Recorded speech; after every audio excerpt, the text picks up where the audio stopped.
네, 피플인사이드 오늘은 황주홍 농림축산식품해양수산위원회 위원장과 함께하겠습니다.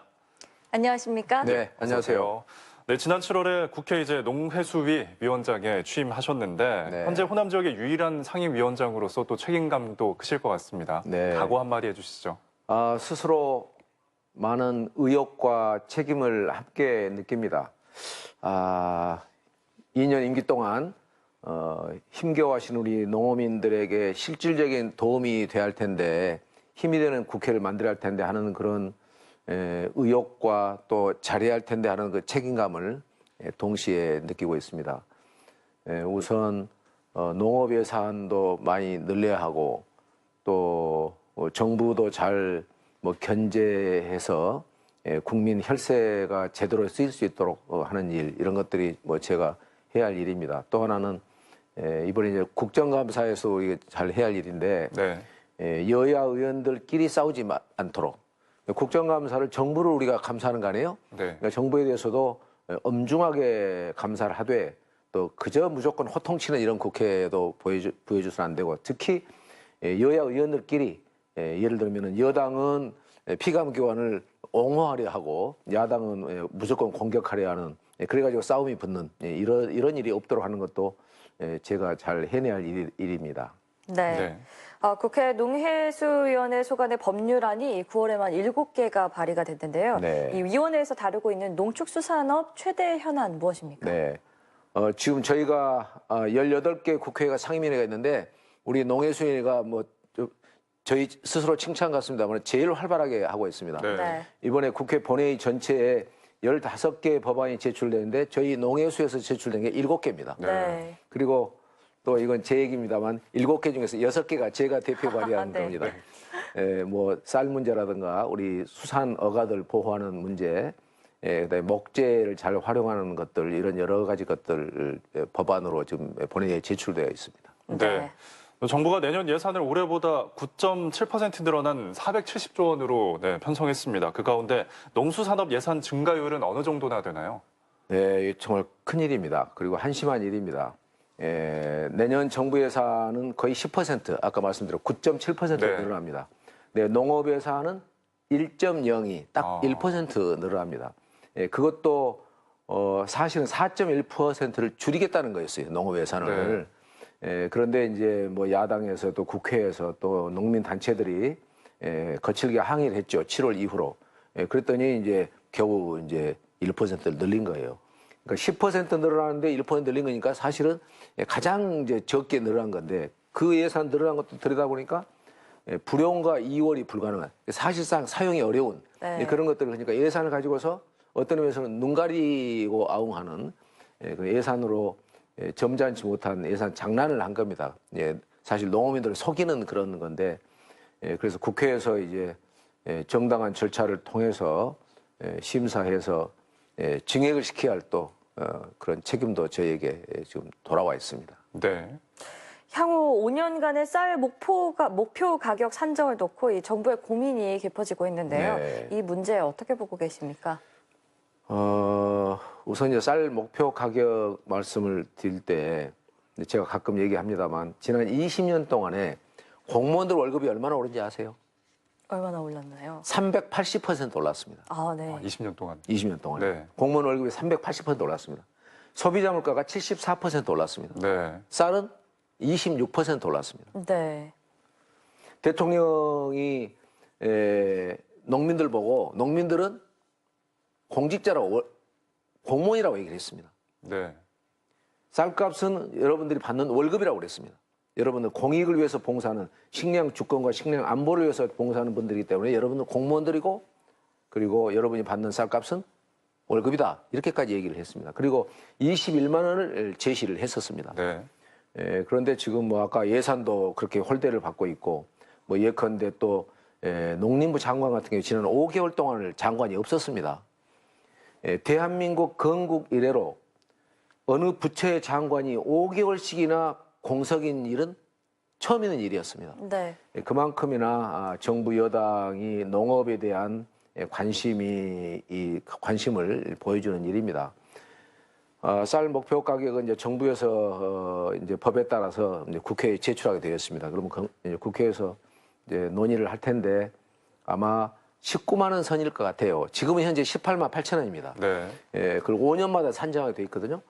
예, 그래서 막 그럴 텐데 이제 저희 이 민주평화당에서는 24만 5천 원을 얘기를 했습니다. 예, 실제로 제대로 들으면 50만 원이 넘어야 됩니다. 예, 그런데 이제 그건 또 뭐 재정 당국도 있고 뭐 청와대 입장도 있기 때문에 24만 5천 원을 제시했습니다. 예, 국회 논의 과정에서 상당히 힘든 뭐 싸움이랄까 네. 논의가 있게 될 것 같습니다. 네, 그렇군요. 이번에 축산업과 관련해서 무허가 이 축사를 법에 맞게 정비를 하려고 하는데 골머리를 또 앓고 있다고 합니다. 현실과 맞지 않는 제도라서 또 그런 맞지 않는 의견이 있는데 이에 대한 개선 방안은 무엇인가요? 예, 이것도 정말 저는 이 농정 당국, 네. 그러니까 청와대를 비롯한 이 국정을 이끌 때 농업을 하는 분들에 대해서 저는 정말 고생을 뭐 한다고 하겠지만 저는 유감이 많습니다. 예, 미국에는 저명 교수가 우리나라에 와서 공무원들을 보고 깜짝 놀랐대요. 야, 대한민국의 공무원들이 이렇게나 열심히 일하는구나 하고 깜짝 놀랐대요. 근데 그 뒤로 또 한 번 놀랐대요. 한국의 공무원들이 정말 필요 없는 일에 쓸데없는 일에 이렇게 바쁘구나 하는 거 보고 다시 놀랐다는 얘기가 있는데요. 우리 농정 이 무허가 축사만이 아니라 모든 걸 보면 좀 더 책임감을 가지고 그리고 시간 투입을 좀 더 해서 일해야 하는데 그렇지 못한 것 같습니다. 대통령이 이런 부분을 진두지휘를 해야 하는데 뭐 청와대 역시 그렇게 큰 관심이 없는 것 같습니다. 지금 이 무허가 축사가 전국에 다 이제 거의 다 무허가 축사인데 이거를 이제 적법화하는 건데 이미 이제 이행 계획서를 제출했습니다. 네. 그런데 9월 초까지만 28%밖에 제출 논거가 28% 안 됐는데 지금 27일 날 한 95% 올라왔어요. 네. 지난 1년 반 동안 그렇게 독려를 했는데 28%밖에 제출 안 한 거예요. 네. 근데 불과 20일 사이에 한 70%를 하게 만든 거예요. 그 억지로 이제 행정에서 이제 야단 맞을까 봐 뭐 해가지고 했는데 도저히 이게 이행을 할 수가 없게 되었습니다. 예를 들면은 입지 제한 구역, 뭐 세울 수 없는 데다가 돼지 막사, 소 막사를 짓고 있는 거란 말이에요. 이분들을 하게 되려면 여러 가지 이제 법적인 조치가 필요하잖아요. 무조건 다 무허가로 이제 불법으로 해버리면 뭐 이제 우리나라의 축산 산업이 무너질 것이기 때문에. 네. 그다음에 무슨 뭐 가축 분뇨법이라든가 이런 것들이 많이 있습니다. 또 옛날에는 자기 땅이 아닌 곳에도 그 뭐 돼지 막사라 이런 걸 지었습니다. 왜냐하면 내 땅의 일부를 저쪽에 있는 내 땅을 주고 내가 여기다가 100평이라면 100평가 안 되니까 30평을 다른 친구한테 가족한테 얻는 거예요. 네. 그러면 이제 실질적으로는 이게 자기 땅은 아니잖아요. 이런 것들이 있고 그다음에 이제 건폐율도 지금 건폐율이 초과되어 있는 경우가 있어요. 그러면 이제 축사를 뜯어내야 됩니다. 이런 것들에 대한 전반적인 그 개선 조치 없이 그저 내게 하고 그다음에 날짜만 정해놓고 이제 9월 20일까지 내고 그다음에 1년 동안 그걸 해내라 이런 거란 말이에요. 근데 지금 이 제출된 거를 이제 분류를 해야 됩니다. 유형별로 분류하는 데만 몇 개월이 걸릴 겁니다. 근데 네. 지금 정부에서는 지자체별로 2주간을 주고 있어요. 2주 동안에 하라는 건데 이게 불가능한 일입니다. 그래서 지금 저희는 이에 관한 특별법을 지금 준비 중에 있습니다. 네. 네. 국정감사 기간이 다가오고 있는데요. 무엇에 중점을 두고 임하실 생각이신가요? 네, 아까도 국정감사 잠깐 말씀했지만 이번에 이제 정부 농정이 제대로 되고 있는가, 특히 쌀 문제 같은 거, 그다음에 쌀은 저는 이제 지금 정부는 생산량을 조절하려고 합니다. 한 400만 톤 나오는데 너무 많이 나오니까 쌀이 공급이 남아돈다. 네. 그러니까 재배 면적을 줄이자. 저는 이게 너무나 손쉬운, 아니한 가장 나쁜 정책 중에 최악의 정책이다. 하책 중에 하책이라는 얘기를 하고 있습니다.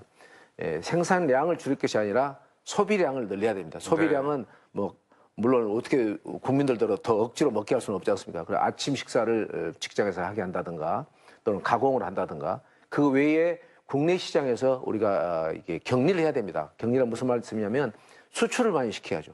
그다음에 해외 무상원조 우리가 안 먹는 쌀을 해외 무상원조도 줘야 됩니다.